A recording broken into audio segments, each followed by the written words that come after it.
Hi everyone, it's Amanda, and I am here with a artist trading card swap that I participated in with my friend Carrie and four other women. So I'm going to be using some embossing paste. I have the Wendy Veggie, my Versamark ink.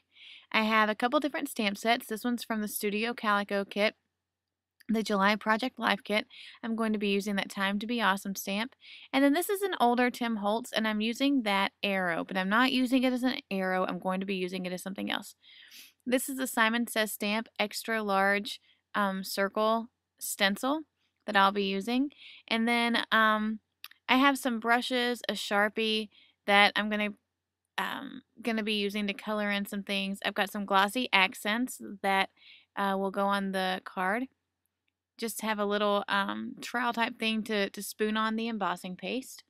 And then I'm going to be using a 3x4 card. Our swap was to create a 3x4 card.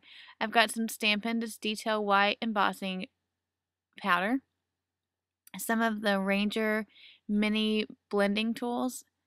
I've got this Stampin' Stuff embossing powder. It's Kaleidoscope. It's a transparent, very glittery embossing powder. Some washi tape, which I'm going to be using as a detail on the card, kind of in a different way. And then I've got some mini distress inks from Tim Holtz. Let's see, I have dried marigold that I'm going to be using, ripe persimmon, worn lipstick, and I can't remember what the blue is. And of course, oh, tumble glass. Okay.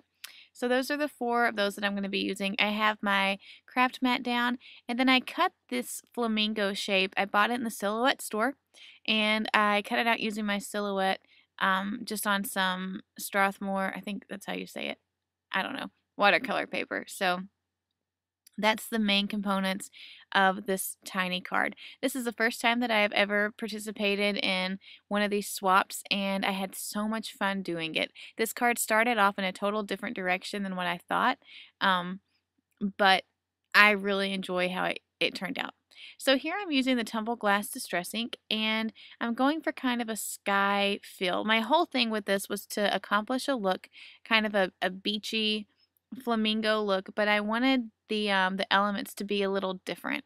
So I have the sky. This isn't too, crazy yet. I'm not going too off the wall. I'm just taking the tumble glass and I'm blending it in.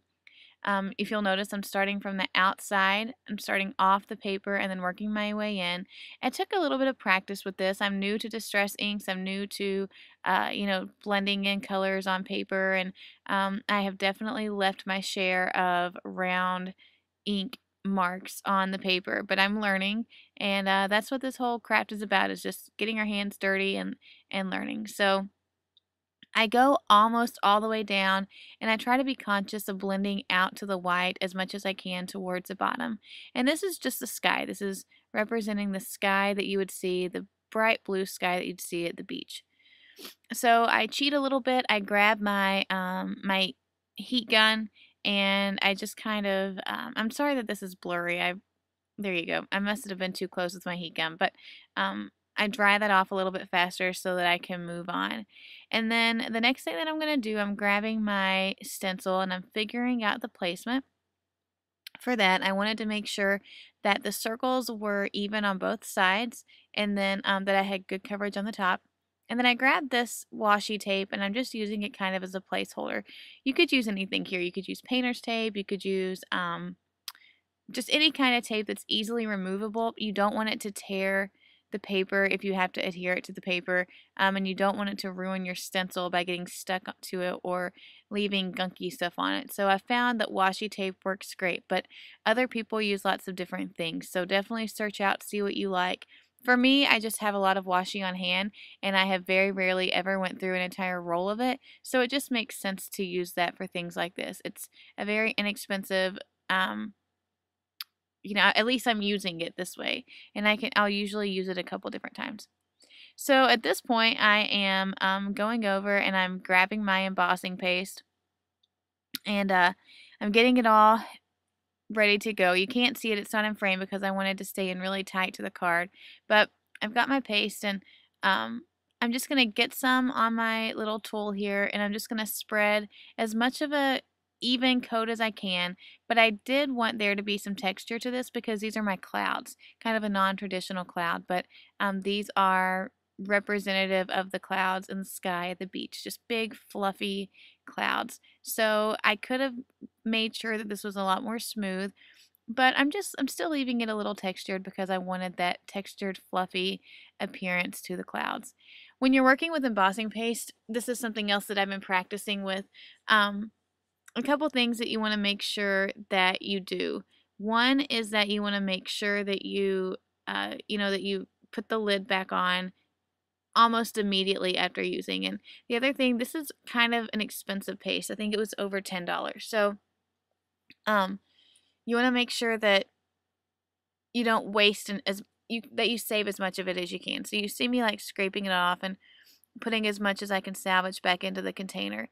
And then the other very important thing that I learned the hard way is that you want to make sure that you clean off any surface that has the embossing paste on it very quickly. So a couple ways that you could do this. I just have I'm lucky enough that we have a bathroom next to my scrap room. So I just run in there really fast and I can run it under some water and get it off. Another thing that you could do is if you had like a tray that you could put some water in, or maybe a bowl that you could set some water in and maybe soak it in there. But for me, if I don't do it right then, I'm not going to remember to do it. So um, I always wash the stencil. I wash my little tool that I've used to put the embossing paste on, and then I quickly come back and I wash off my craft mat because it's going to make it a lot harder in the long run if you wait, because it gets very hard very quickly. It dries out, and that's not something that you want to be waiting on. So I'm cleaning off my craft mat, and then I'm going to run and clean off my stencil. Alright, so I've got everything cleaned up. I'm ready to get started on the rest of this card. I set it over to dry, and you can see that great texture that that embossing paste gives. The bottom kind of got a little messed up, but you're not even going to see that towards the end. It's going to be completely covered up, so I'm not too worried about it. Now I'm going to go ahead and add my transparent. I don't know why my camera is having such horrible focusing issues, but I'm going to go ahead and add that transparent embossing powder to the card because I want it to dry. I want the embossing paste to dry before I heat set it so that it doesn't bubble. That's another thing that I learned. And I actually watched Christina Warner and Jennifer McGuire, and I learned that tip, but I learned it after the fact because I put the embossing powder on it and then I heat set it immediately, and it causes that embossing paste to bubble up, which is fine depending on the look that you're going for. But if you want a smoother um, look to it, then I would wait a little while. And I got some embossing paste on the blue part of, like, the distress ink part of the card because it wasn't completely dry, and I'm okay with that because I like the shimmer that it gave. And it's not got a color to it, it's just kind of an iridescent glitter. So I'm going ahead and putting that away and just kind of cleaning up as I go. And getting ready to start my watercolor flamingo. And here, this is another tip that I got from Jennifer McGuire, but was to use like the Swiffer rags to clean up embossing powder. And oh my goodness, whenever I saw her do that, I was like, you've got to be kidding me. That is genius. Why haven't I thought of that? But now I know, and hopefully if you didn't know that, I can share it along with you. So I have these 3 distress inks. I'm starting with the worn lipstick, and then I've got my Ripe Persimmon, and I can never remember the name of this one. I have to wait to see it, and I hope that I show the colors. Oh, of course I don't. Well, it's the other one that I didn't mention that I mentioned at the beginning, and I will have all this stuff linked down in the description, so it'll be there. But I've got my little flamingo, and all I'm going to do is take a paintbrush. I've got some water off to the side, and I'm just kind of flicking drops of water onto those puddles of color that I've created on my craft mat, just to kind of water them down. If you have a mini mister, you could use that. If you have a water bottle, you could do that. But for me, I was just trying to get this done really quickly, and so I just used a wet paintbrush and added some water. So I'm going to start with the worn lipstick because it's the more vibrant of all of them. And I go through, and at first it's going on pretty dark, so I want to lighten that up a little bit. So I just grab some more water on my brush and I start moving that color around because I want to add some highlights later on with the other two colors to the bird. And and uh, so I wanted to make sure that it wasn't too saturated of a color right off the top. So you'll see that I go in on the underside of the bird, and then kind of on the tips of the tail and up at the very top of the neck, and I'm just adding more of a bright, deeper color. Now I'm coming in with the second color, which is a more orange tone, adding that in, and then I'll blend all of it. I'll just add some water to my brush and kind of blend it all together. I was so excited with how these turned out. And, you know, the thing about watercoloring is you will never, ever, ever get the same look. So all of my cards, even though the concept was the same, like they all had the same elements, they all looked a little bit different because the birds were all different. So the flamingos were all different.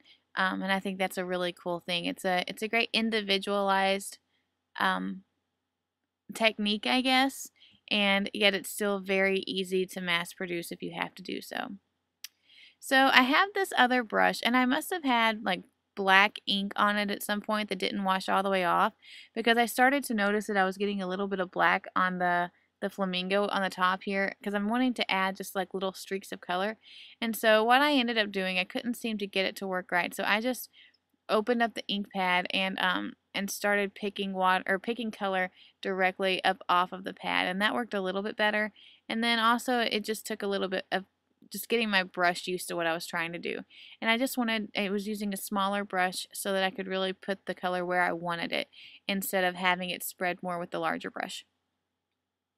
Trying to soften out the middle where the wing of the flamingo will go. And and again, I'm just adding, you know, trying to put more shadows. Well, it's not even shadows, just kind of darker, more intense colors on the tips of the tail, and then the underside, and then the top of the head.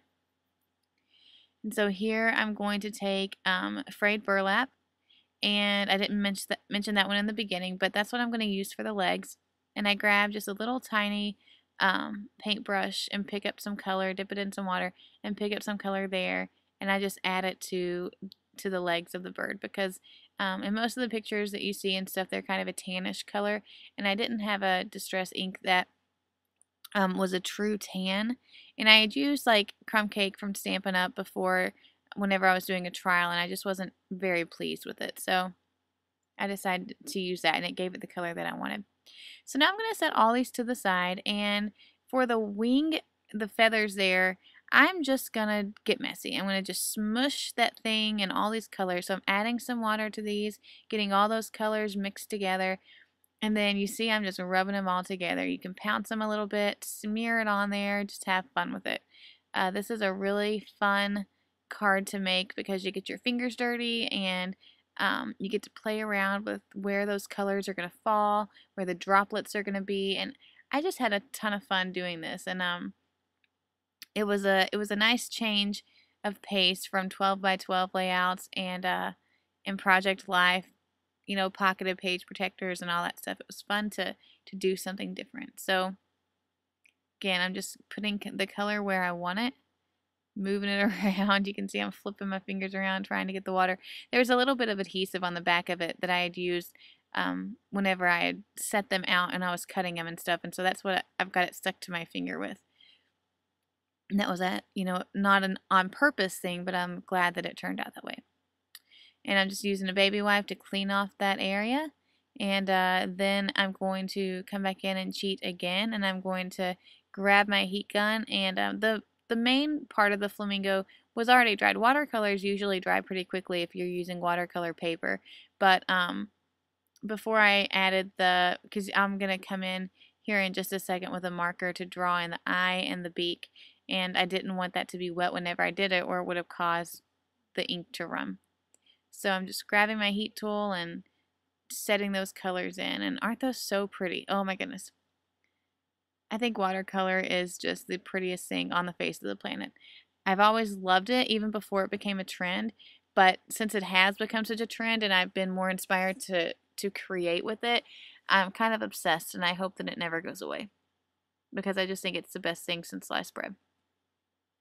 All right, so figuring out where I want that to go, and then I'm grabbing my marker and I'm using a slick writer. It doesn't have to be a slick writer. You could have used anything. I used it because it was the thickest point of any, like I didn't have a black Sharpie or anything around me. So I just grabbed this and just kind of adding in the beak, and then I'll just do a dot for the eye to give that some character there. And then I'm just going to use a glue dot to stick that, to adhere that the wing to the bird, the flamingo.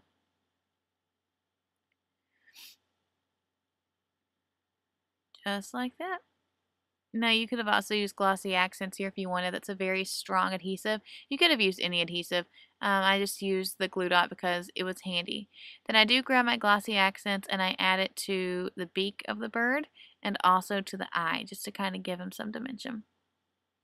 And it looks kind of, gloopy there, but when it dries very transparent, and it'll really make that black stand out.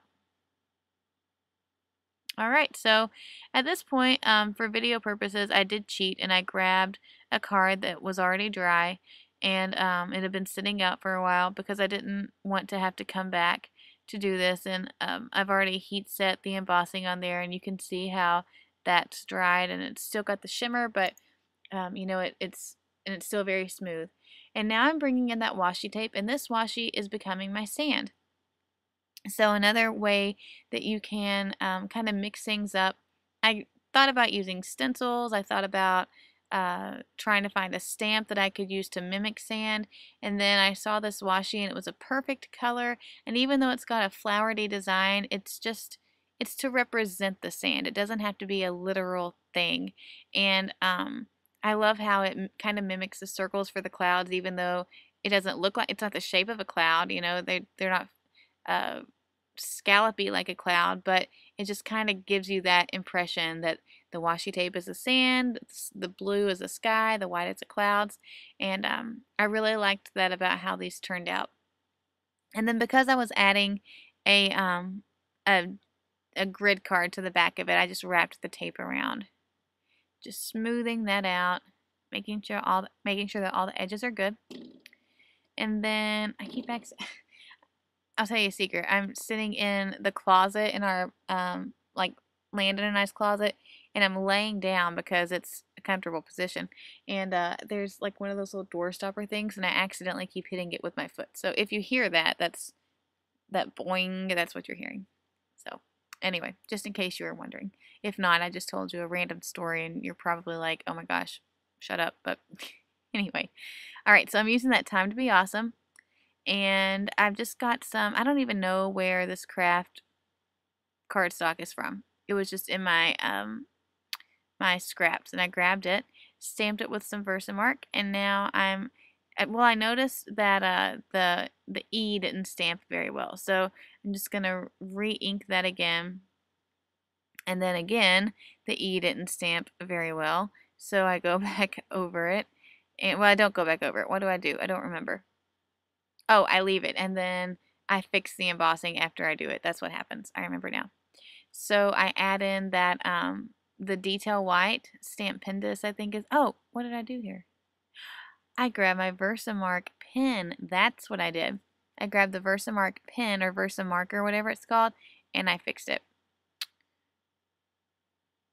All right, so then I grabbed the detail white stamp pendus embossing powder, and I just emboss it, just normal, nothing fancy about it. Stick it under the heat gun and emboss the sucker away after I clean up my mess, because I'm very kind of, I don't know, picky about that. I always want to clean my mess up.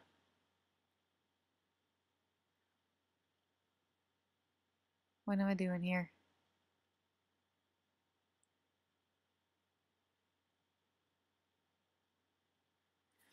Oh, I'm using scissors to fix the E. There we go. All right. So off frame, I'm over there and I'm heating it up and setting the embossing powder. And then I'm going to grab my scissors, just my big scrapping or my big craft scissors, and I'm going to cut this out. And whenever I cut it out, I wanted it to resemble like a beach sign that you would see, or like, you know, the signs that you would buy for a beach house, or you see when you rent a house on the beach. Just kind of jaggedy, like a wooden piece of ripped piece of wood, nothing uniform or square about it.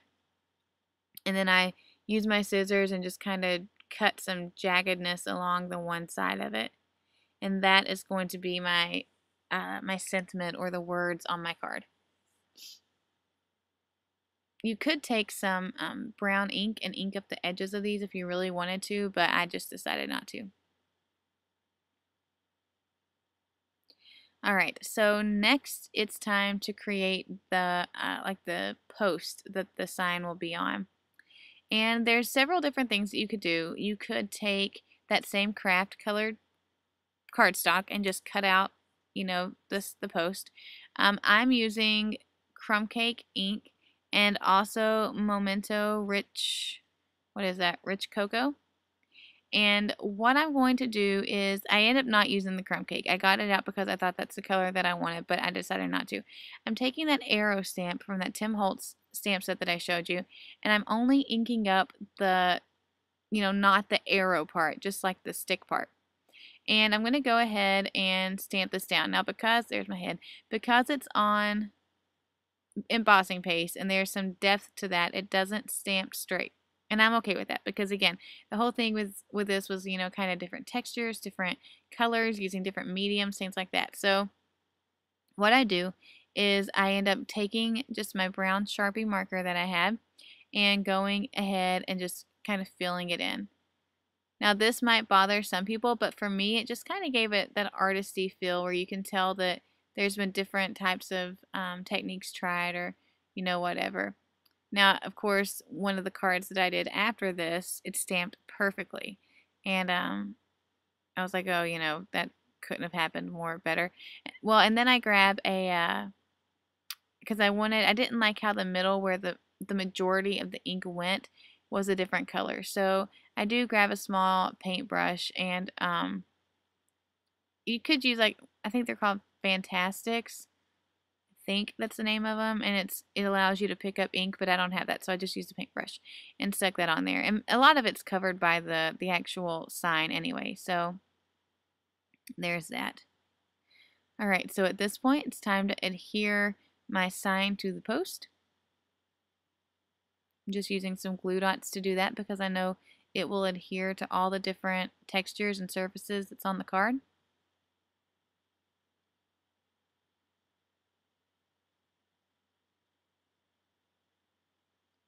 And then I'm going to grab my little flamingo, and I've got some Scotch double-sided adhesive, and I'm just cutting it straight down the middle so that I can get some thinner strips. And I like this stuff a lot. I know in a previous video I said that I use the Stampin' Up! Dimensional adhesive, and I still do use that a lot. For this stuff, it's really nice because I have a lot of area to cover, and I can cut that down the middle, and I can still save the other part for later.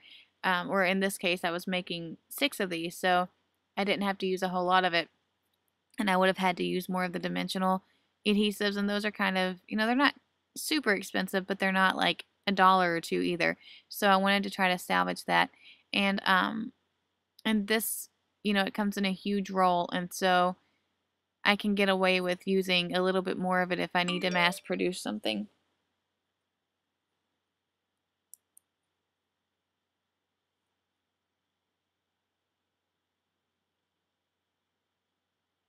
I'm just ripping all that off, and then I adhere it straight down to the card.